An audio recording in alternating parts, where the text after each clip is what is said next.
बॉलिवूडमधील प्रसिद्ध अभिनेत्री धगधगल माधुरी दीक्षित लवकरच छोट्या पडद्यावर पदार्पण करत आहे.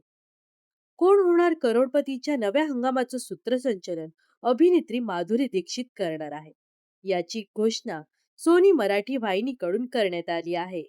याच संदर्भातील एक प्रोमो सोशल मीडियावर शेअर करण्यात आला असून या प्रोमोमध्ये माधुरी दीक्षित हिरव्या रंगाच्या पैठणी साडीत, नाकात नथ आणि कपाळावर चंद्रकोर अशा मराठमोळ्या अंदाजात तिची एंट्री होत आहे. तिच्या रॉयल लुकमुळे सगळेच भारावून गेले आहे. ती प्रोमोमध्ये म्हणते, "जे कधीच घडणार नाही ते घडणार.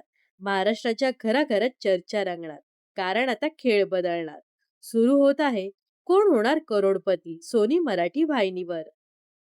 या दरम्यान या कार्यक्रमाचं सूत्रसंचलन याआधी नागराज मंजुळे, स्वप्नील जोशी, सचिन खेडेकर यांनी केलं होतं. तर आता माधुरी दीक्षित या कार्यक्रमाचं सूत्रसंचलन कसं करणार हे पाहणं खूपच उत्सुकतेचं असणार आहे.